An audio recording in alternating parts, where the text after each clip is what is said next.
All right, guys, we're going to talk about the closed guard.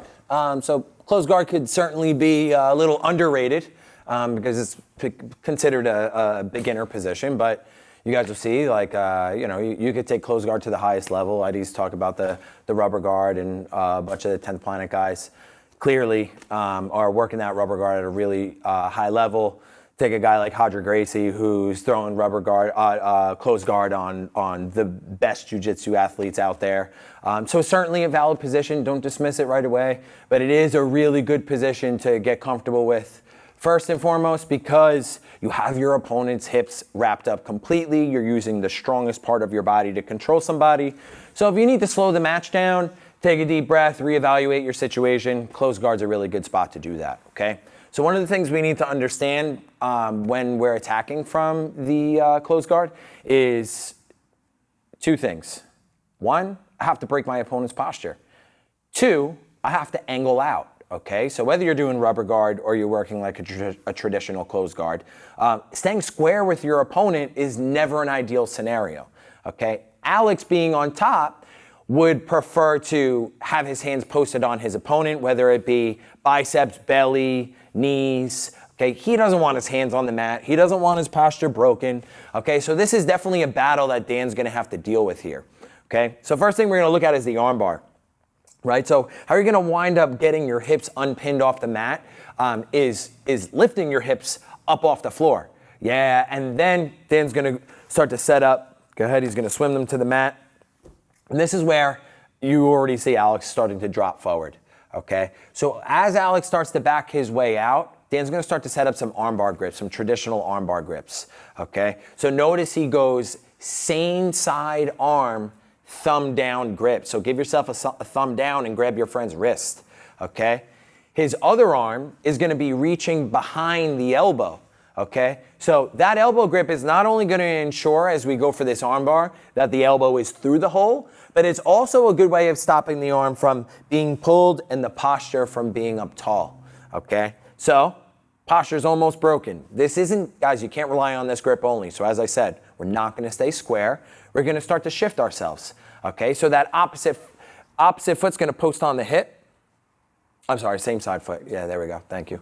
And you're gonna bring the butt out to the side, okay? Once he starts to cut that angle and get a little perpendicular with Alex, he's gonna keep squeezing his knees. Notice he brings this leg a little bit higher up on Alex's body, and he gives a strong hamstring curl down on his back to ensure, again, that Alex doesn't posture. So what did Dan just do? He cut the angle and he broke his opponent's posture. Now we're in an ideal attacking scenario. That foot that's on the hip, you're gonna swing up and over your friend's head. If he has to, he lets go of the wrist, creates some space with his hand as he showed, right? And he gets the leg over the top. Okay, now to finish that arm bar nice and strong, he's gonna curl his heels, squeeze his knees, pull down and raise the hips. If your opponent winds up falling, you wind up in the spider web, okay? And then you guys can review the spider web video for more details there, okay? So again, for that arm bar, we're gonna have to get control of the wrist and elbow, right? We have to angle off. We have to break our friend's posture with the hamstring curl, okay? Alex tries to back on out, thumb down wrist control, opposite side elbow, same side foot to the hip. That helps him shrimp and cut the angle, okay? You guys have to make sure when you do that, you're not shrimping away from your opponent. You want to stay close, and you just want to cut the angle to be perpendicular, okay? Once that happens, the knee bikes down pretty hard here. The hamstring curls down really hard. Guys, the stronger you hit that, the better. The higher on their back that you hit that, the better, okay? When you start to hamstring curl on the lower lumbar spine, that is not going to keep anybody down, okay? So we have to get really, really high up, and that's gonna allow Dan to swing that other leg over with ease. If his leg is too high, you're gonna have an issue there, okay? So now he gets a good curl over both legs, squeezes his knees tight, attacks the wrist directly to avoid the rotation of the arm, right? And he's gonna pull down and thrust those hips up, okay? Nice. Now, guys, let's take a look from here. Just like all these other videos that we're talking about, okay? Alex isn't just gonna keep his arm in there, okay? He really does, you don't want his arm broken, he's gonna pull it out, okay? Now, our next step, is going to be to look for the triangle. So Dan takes that leg that's over the head and he swings it back over the top, okay? Notice Dan got good tricep control as well to ensure that when he brings him into this triangle position, the arm is already passed across the waist, okay? Now, we did talk about triangles in some other positions as well, but this is really where we're going to cover the details of the triangle because we're taking it from a more basic position, okay? So Dan gets his legs crossed nice and strong. The arm is passed across the belly. Again, we need to worry about breaking the posture and angling out, okay? So the first thing Dan's going to do is he's going to take the opposite side arm and he's going to grab his own shin, okay? Just like he hipped out before, he's going to take that opposite foot, post it, and he's going to angle. Again, look, he's perpendicular once again. So he gets perpendicular for the armbar, he gets perpendicular for the triangle. Now he winds up figure fouring his legs, taking the bend of his ankle and putting it under the crease of his knee. Make sure, guys, that your foot is not being trapped by your own leg. As your opponent goes to posture, you're going to put your ankle into too much flexion and really do some damage, okay? Or it could do some damage, right? So we nudge it in nice and tight. How you doing, Alex? Right? Okay. Now, as Dan goes perpendicular, okay, the best way to finish this triangle, guys, is to make sure you either underhook the arm or, even better yet, you underhook the leg. That ensures more perpendicular angle. Hamstring curl will allow you to finish the choke. Go ahead, let's finish that. Done. Okay. Okay. So cutting that angle, guys, is where it's at. Again, when you cut that angle, make sure you don't start to roll away from your opponent, but you stay flat on your back. Okay, so if they start to drop the weight over you and you feel like you're getting turned over, just start to hip out a little bit and make sure you stay square. Okay, so let's hit that one more time. So the first thing we go for is the arm bar. Okay, again, all these positions, we're looking at chains. Okay, and guys, you could take the arm bar and go to the triangle, or you could take the triangle and you can go to the arm bar. This position allows you, arm bar triangle allows you to really mix it up. Okay, Alex pulls it out. Dan passes it across. He works crossing his ankles, curling the heels. Why? He's got to keep the posture broken, right? Now he gets a hold of his ankle or his shin, cuts perpendicular to the other side. You should really be able to look inside your friend's ear here, guys. He's going to stay perpendicular by reaching under the leg with a real strong hamstring curl. Boom. Okay, nice. So let's stay within this vicinity here because, again, once you're here, guys, you can go arm bar, you can go triangle, you can jump back and forth, but even better yet, you have shoulder locks here as well.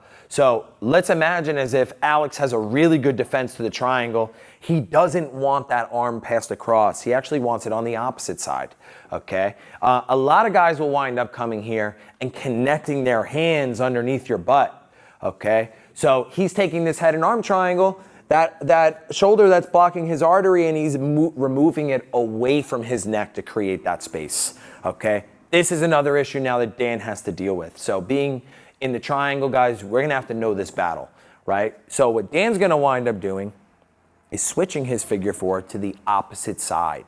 So whenever we have an opponent that winds up taking that arm and passing it, the best way to create some pressure on their shoulder and pull that arm back out from underneath is switching the figure four, okay? Now the crease of Dan's thigh here and his knee is forcing that shoulder of Alex forward.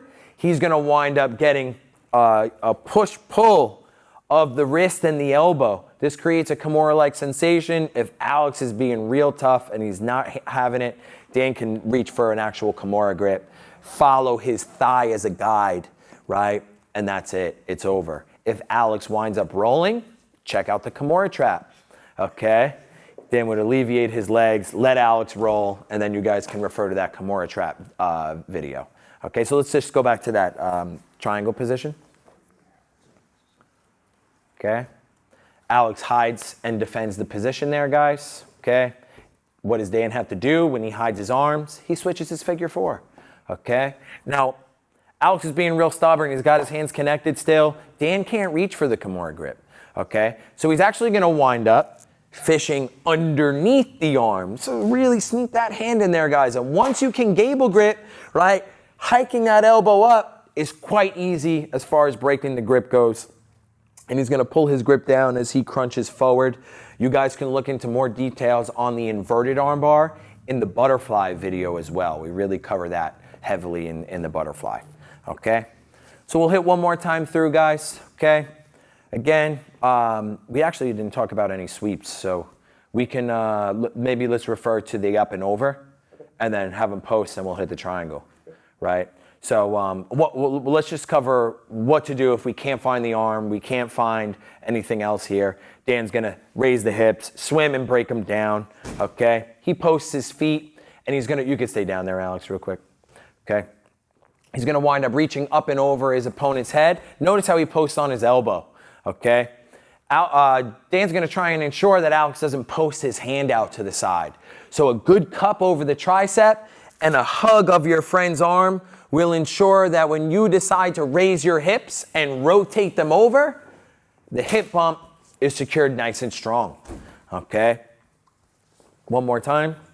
We'll talk about that sweep, and then we'll talk about how we're intertwining it with the other submissions we just spoke about. So he swims, he pulls him down, right? He posts his feet. Now simultaneously, Alex is trying to posture a little bit. So as that posture happens, the hip bump happens, right? He catches that posting arm at the tricep so that Alex can't post his hand to the mat, okay? Real effective sweep, lots of combos off of the failed attempt, which we can talk about right now. Okay, so guys, again, whenever you're looking to sweep, we always have to anticipate a post. Sometimes tucking your opponent's post in isn't as easy as we'd like it to be. Their hand slips free and they get a good post on the mat. So Dan winds up looking for his hip bump sweep, and Alex posts his hand, okay?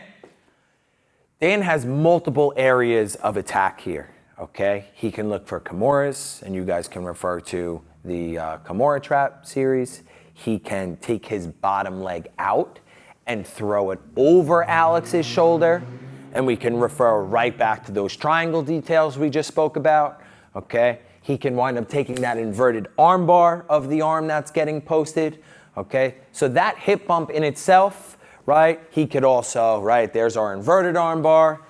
He could even, as he reaches over, reach back for a chin strap and get a hold of Alex's chin and start looking for guillotines there. So those of you that are starting out in that close guard or maybe need some extra spin-offs, that hip bump sweep will be a solid key factor to adding your submissions on top of a sweep. That's a real good place to start. So we have the arm bar, we have the triangle, we have Kimura options and guillotine options right from there. But make sure you guys make your way to class so you can start to understand these intricate angles, pushing and playing with your opponent's weight so you can open up more sweeping and submission opportunities.